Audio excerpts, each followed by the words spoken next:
Hi, welcome to Something to Talk About. My name is Taco, and here we're talking about a Lannister, a dirty Lannister. He's actually kind of a cool Lannister.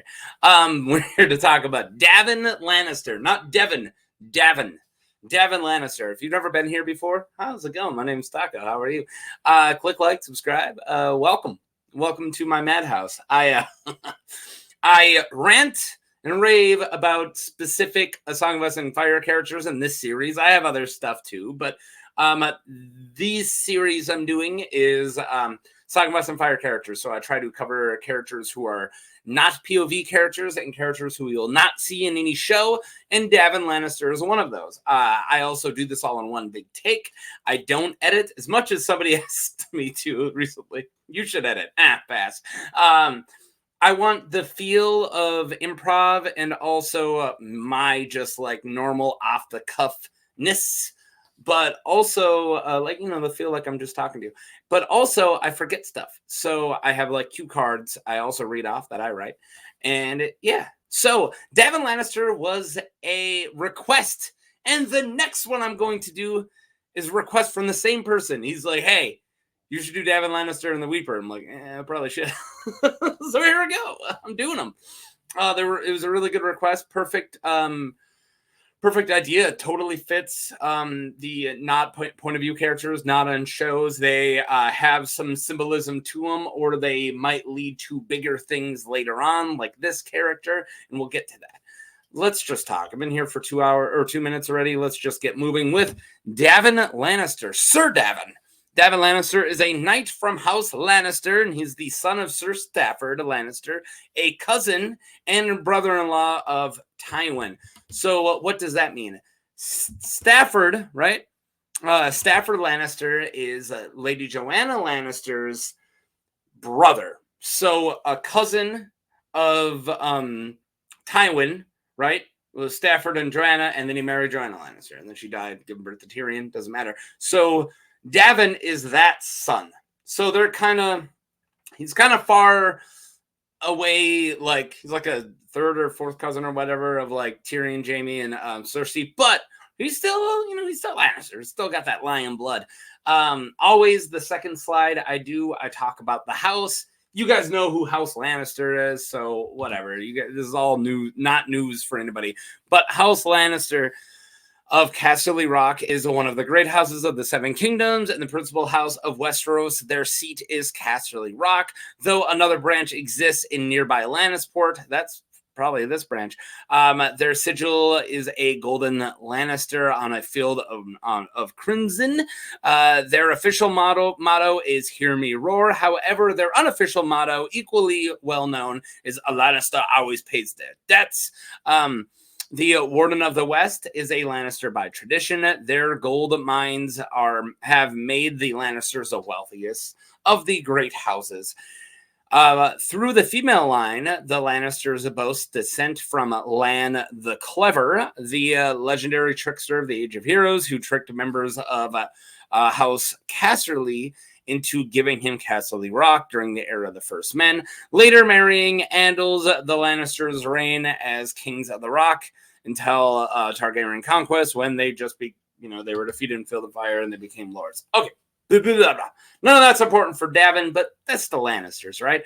So I normally don't say it, but I should. There might be spoilers because I do talk about a character goes all the way throughout the books. So if you've never read the books, I'm surprised you're watching this. And if you care about spoilers about the books, I'm also surprised you're watching this. But I'm grateful you're watching it. You just clicked off. Dang it. I'm never going to get that guy back. All right. So let's talk about Daven himself. The jovial lion. Daven has lively hazel eyes, a pug nose, long, thick, and tangled yellow hair, and a big chin covered by a huge mane of a beard. I just trimmed my beard today. It looks awful. I'm jealous of this guy's beard. All right. Men and their beards. He is blunt and outspoken and also jovial. Hey, man, I feel you there. I think that could be very much said about me. I'm very jovial, but I'm also very blunt and I'm very outspoken. I think nowadays they just call that annoying. All right. Sir Jaime and Brendan Tully do not think much of the capabilities of Sir Stafford Lannister, but they hold his son, Daven, in higher esteem. Daven wears gilded ringmail, a helm, and a fox fur cloak. So pretty much, he's a cool dude. I'm going to say that a lot. He just seems like a cool dude. Not a lot of cool dude Lannisters. He seems like a cool dude. All right. So let's get into the actual books. So the War of the Five Kings. When fighting breaks out in the Riverlands, Sir Daven offers Lord Tywin to lead the forging for the Lannister host. The forging for but he is refused. Tywin explains that some tasks are fit for lions and others should be left to goats and dogs.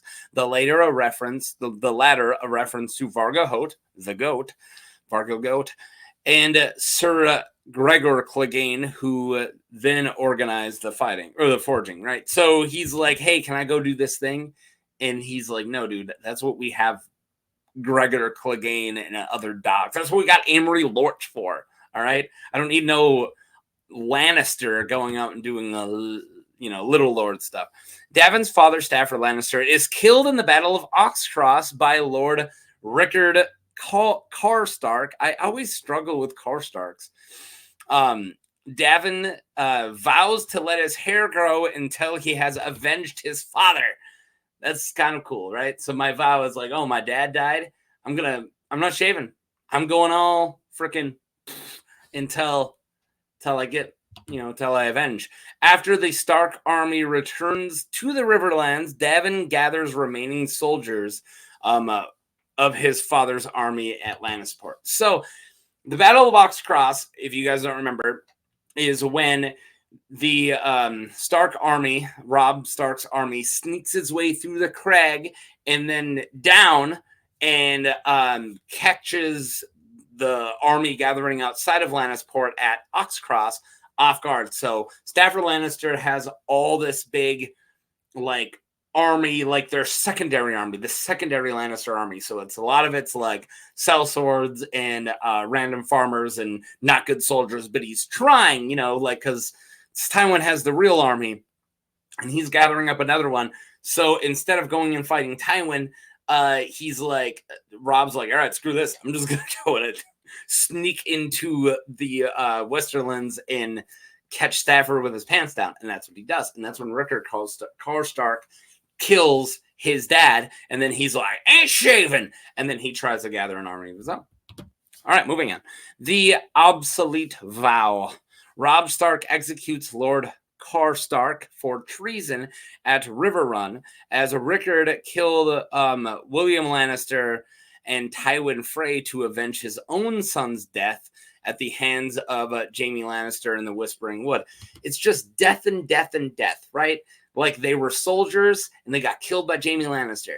And then Rickard Karstark's like, oh, we need to kill the Kingslayer. And they're like, no, we can't kill the Kingslayer. He's a valuable hostage. And then Catelyn lets him go. And then he's like, I'm going to murder these kids. And then he murders kids. And he's like, for my sons. Meanwhile, Stafford's like, this guy killed my dad. I'm going to murder this guy. And then he gets killed. And he's like, no, I'm growing my hair out for no reason. I look ridiculous. Just a cycle of death. Welcome to war.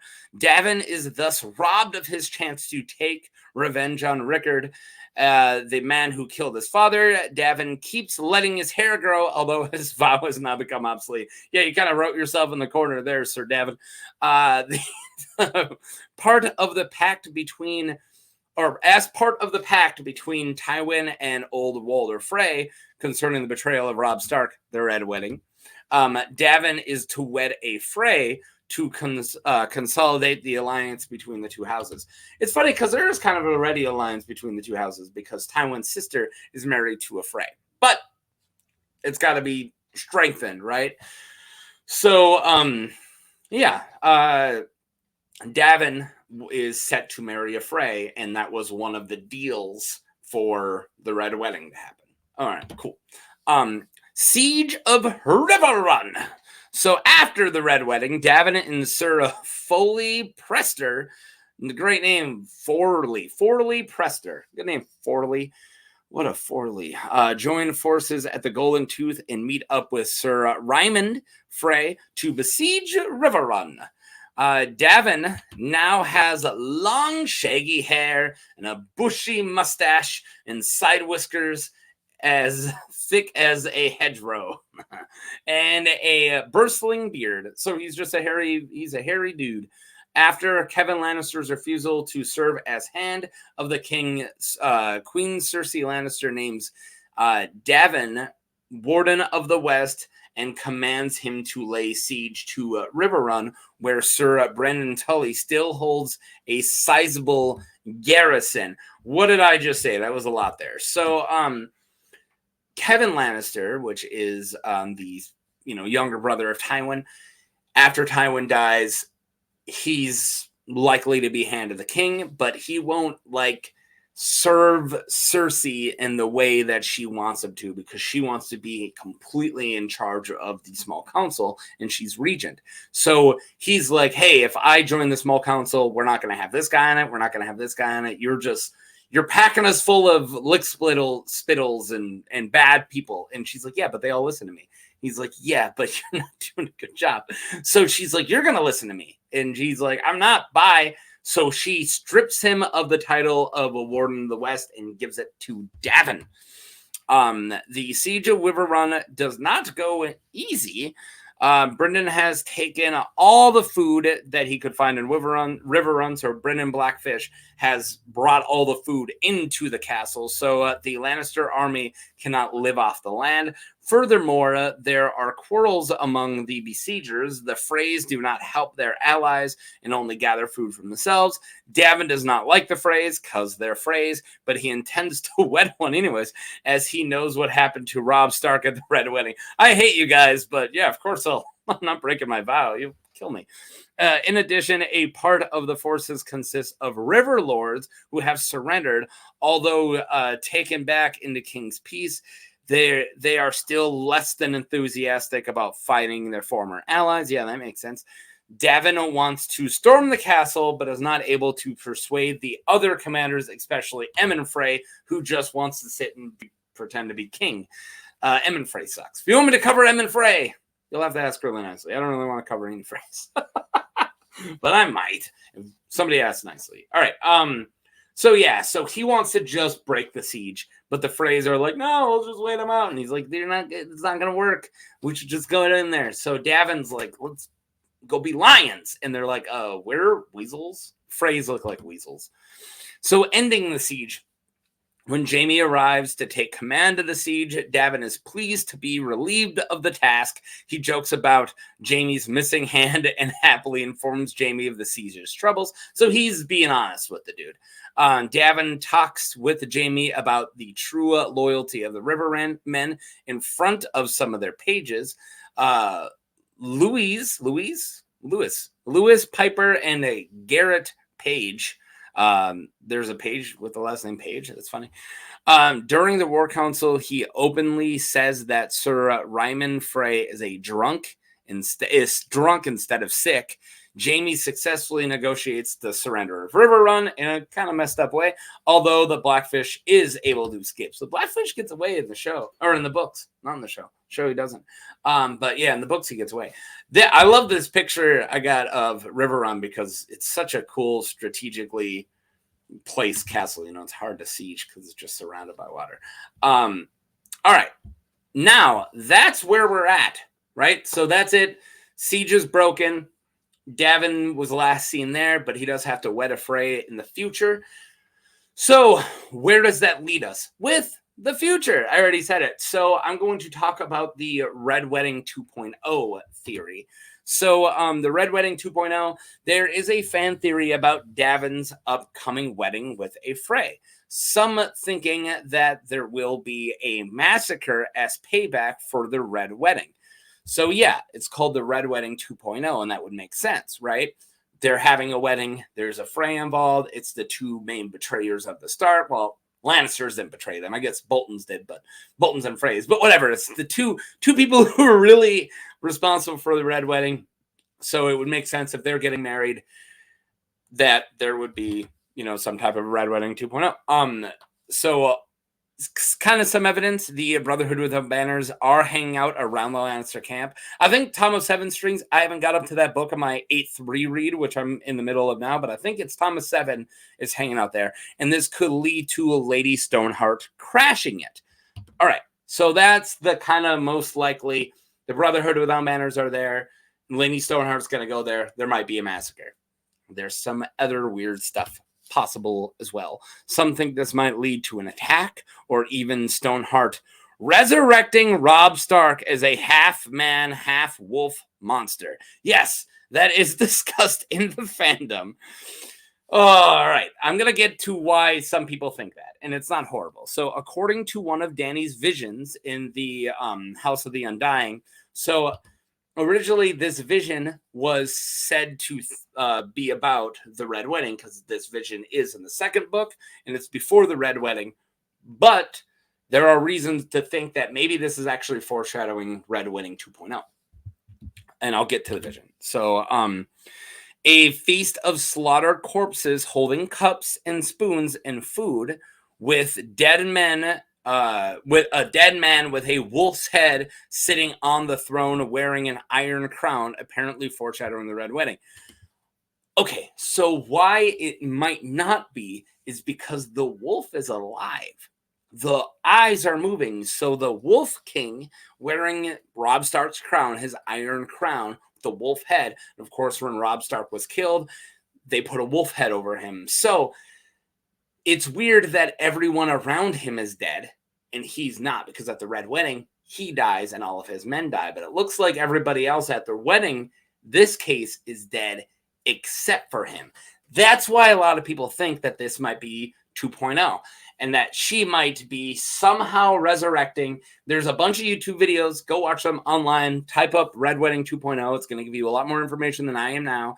That, you know, maybe she's trying to find his head, Robb's head, to try to resurrect him in the same way that Lady Stoneheart was resurrected. It's nuts. It's crazy. Okay, so or maybe it's, foreshadowing the second one. So either way, Daven will have a traditional Westeros wedding. I like that. So either way, whether it's just the Brotherhood Without Banners just jumping in like, killing people, and then Stoneheart getting her revenge, maybe it's either way, whether it's a half-wolf zombie or just Stoneheart sending her regards, it's going to be a traditional Westerosi wedding, because a wedding without one or two massacres is a dull affair in Westeros. All right. Thank you guys for watching. Let's end this before it gets to 20 minutes. That was my video on Daven Lannister. Thank you for requesting it. And it's awesome. This is great. I'm glad I got to talk about this. And if you guys have any other requests that are not point of view characters and not characters from the show, let me know. I feel like a jerk. I wrote it down. I feel like a jerk not to bring up who requested it. So if you give me 5 seconds, you can leave now if you don't care, to find out who actually requested this.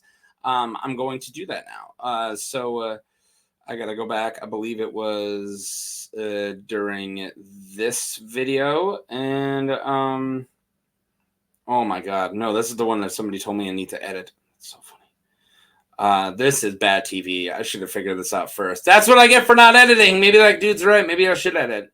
Maybe it was it was definitely my Septum Maribold video. Oh my God. All right. I guess I will write in the description who told me. Thank you guys. Thank you, that person. And then in my Weeper video, I will give him a proper shout out. Thank you guys for watching. Have a good day. Stay away from weddings in Westeros.